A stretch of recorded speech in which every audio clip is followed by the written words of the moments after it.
What's up guys, Popo here, and today what I want to show you on the channel is the importance of sampling and how to get your samples into different sequences and how to stretch your sequence into, like, instead of 8 bars, 64. I've done this with song mode, and I'm not talking about like when you're playing guitar and the keyboard and the saxophone and you're layering on one sequence and stretching it out. That's a totally different thing, and we'll get into sequencing audio tracks here real soon. But the whole reason I want to show you this is so that when I start making samples, you guys know how to chop them up. And this is going to be just a quick example of how this works. And I was upstairs and I thought that this would be a good tutorial, so I'm going to put it together here. What I'm going to do, I'm just going to sample like this. Check this out. We're going to arm it. 1, 2, 3, 4, 5, 6, 7, 8. We're going to create that new sample. Alright, we're good. Go back here, we're on track 1, blah blah blah. We go here, new sample. 1, 2, 3, 4, 5, 6, 7, 8, right? So let's say on sequence 1, we only want 1 and 2. We're going to go for 2 bars, just to make this nice and fast, alright?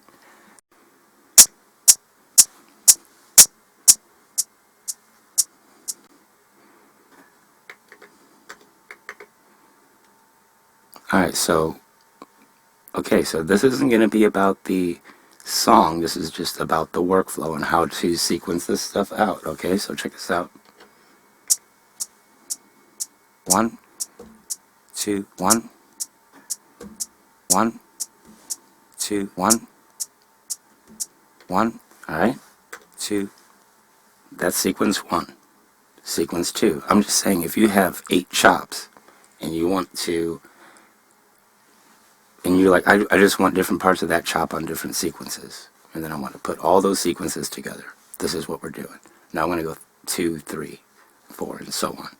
I'll make 8 tracks and then we'll do it. 2, 3, 4, 2 bars. 2, 3, perfect. 2, go to the beginning, track 3. We'll only do 3 and 4. 3, 4, alright, 2 bars. So we got, let's do 4 sequences. Sorry. 2 bars, same sample, record, 6, 7, 8. 6, 7, 8. Alright, cool. And it's like, okay, we got these 4 sequences. Now, how do we put them together to make an 8-bar loop? Because 2, 4, 6, 8.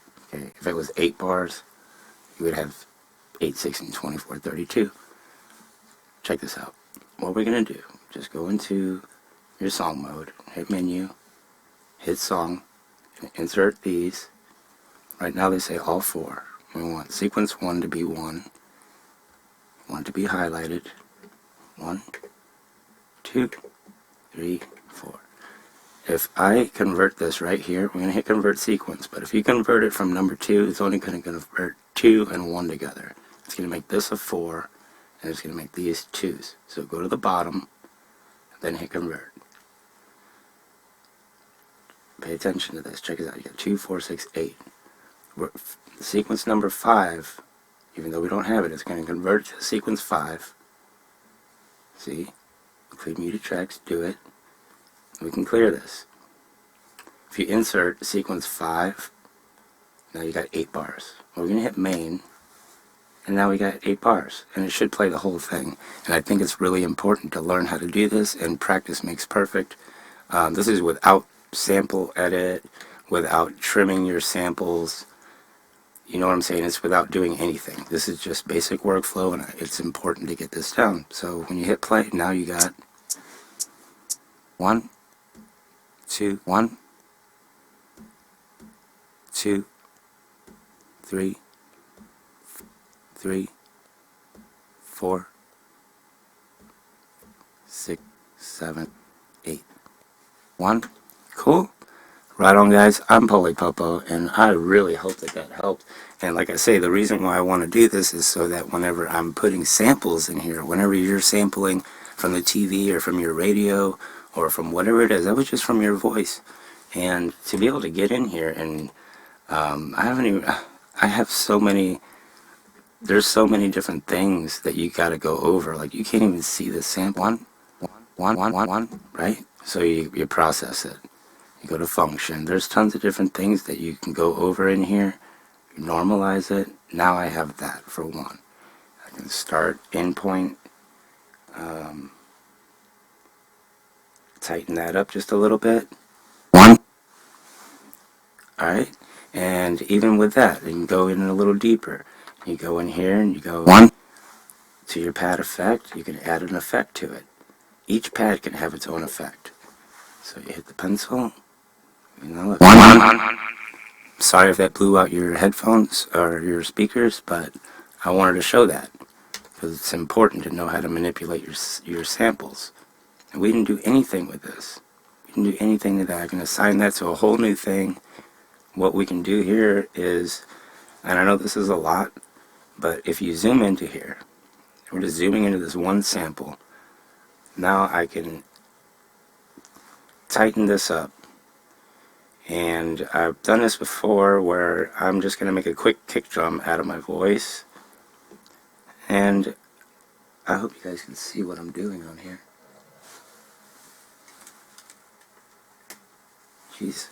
Alright, so we're going to go right here looking for a sine wave. And that looks like a really big one right there. We don't want nothing crazy, but I want to cross this line right here. Right there. Right there. I'm going to zoom in. That. Maybe a little more. Let's try this.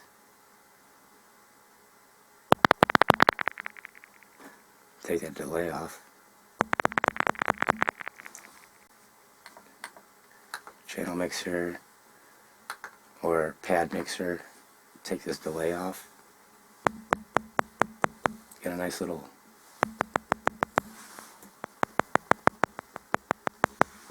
and you add a little reverb to that.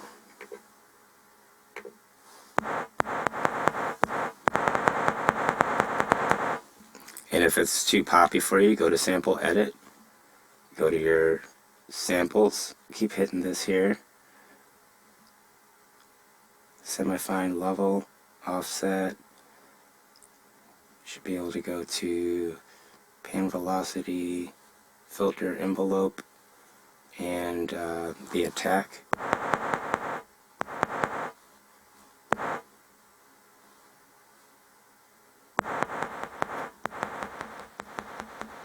Maybe you don't want that pop in there, so you just drag this.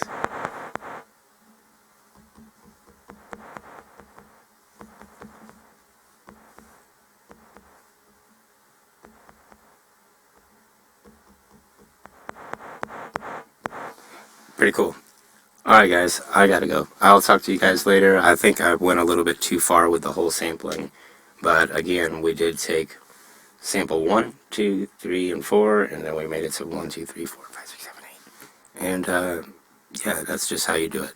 Alright? Right on. I'll talk to you later. Thank you.